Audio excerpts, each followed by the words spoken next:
ഏതൊരു കാലാവസ്ഥയിലും ഒട്ടും പൈസ മുടക്കില്ലാതെ നമ്മുടെ അടുക്കള വേസ്റ്റിൽ നിന്ന് മാത്രം ഉണ്ടാക്കുന്ന ഒരു അടിപൊളി വളം കണ്ടാലോ? അപ്പോൾ നിങ്ങൾ ഈ കാണുന്നത് നമ്മുടെ അടുക്കള വേസ്റ്റായ അരി കഴുകിയ വെള്ളം, കഞ്ഞിവെള്ളം, പച്ചക്കറി വേസ്റ്റ്, നമ്മുടെ ചായപ്പൊടി ഉണ്ടല്ലോ, ചായ അരിച്ചിട്ടുള്ള ചായപ്പൊടി, അങ്ങനെ സകല സാധനങ്ങളും ഞാൻ ഇതുപോലെ ഒരു ബക്കറ്റിൽ കീപ്പ് ചെയ്യാറുണ്ട് കേട്ടോ. അപ്പോൾ ഇതിലൂടെ നമ്മൾ ഇനി ഒരു സാധനം കൂടി ചേർത്ത് കൊടുക്കുന്നുണ്ട്. അപ്പോൾ അതിന് മുമ്പ് ഒരു റിക്വസ്റ്റ് ആണ്, ചാനൽ ആദ്യമായിട്ട് കാണുന്ന ചാനൽ ഒന്ന് സബ്സ്ക്രൈബ് ചെയ്ത് സപ്പോർട്ട് ചെയ്യണം കേട്ടോ. അപ്പോൾ നിങ്ങൾ ഈ കാണുന്നത് വെല്ലമാണ് കേട്ടോ.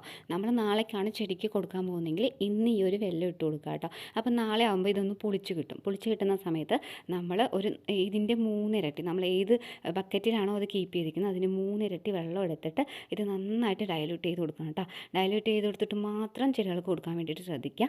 മഴക്കാലത്ത് ഈ ഒരു വളം ഉപയോഗിക്കാതിരിക്കുന്നത് നല്ലത്. ബാക്കി എല്ലാ സീസണിലും നമുക്കിത് അടിപൊളിയായിട്ട് ഉപയോഗിക്കാൻ പറ്റിയൊരു വളമാണ്. അപ്പോൾ ഇതുപോലെ ഡയലൂട്ട് ചെയ്ത് കൊടുക്കുക. വെള്ളത്തിൻ്റെ കാര്യം, എന്തിനാണ് നമ്മൾ വെള്ളം ചേർക്കുന്നതെന്ന് പലർക്കും ഡൗട്ട് ഉണ്ടാവും. വെള്ളത്തിൻ്റെ കാര്യം പറയുകയാണെങ്കിൽ ചെടികളെ നശിപ്പിക്കുന്ന നാച്ചുറലായിട്ടുള്ള കീടങ്ങളെ നശിപ്പിക്കുന്ന ഒരു ഒരു ഒരു കഴിവ് നമ്മുടെ വെള്ളത്തിനുണ്ട്. കൂടാതെ തന്നെ പ്രകൃതിദത്തമായി മണ്ണിൻ്റെ ഘടനയിൽ മാറ്റം വരുത്തുകയും സൂക്ഷ്മാണുക്കളെ ഉൽപ്പാദിപ്പിക്കുകയും മണ്ണിൻ്റെ ഫലപുഷ്ടി കൂട്ടാനൊക്കെ നമുക്ക് വെള്ളം സഹായിക്കും കേട്ടോ. കൂടാതെ വെള്ളത്തിലെ പൊട്ടാഷ്യം, കാൽസ്യം ചെടികളുടെ വളർച്ചയെ സഹായിക്കുന്നു. താങ്ക്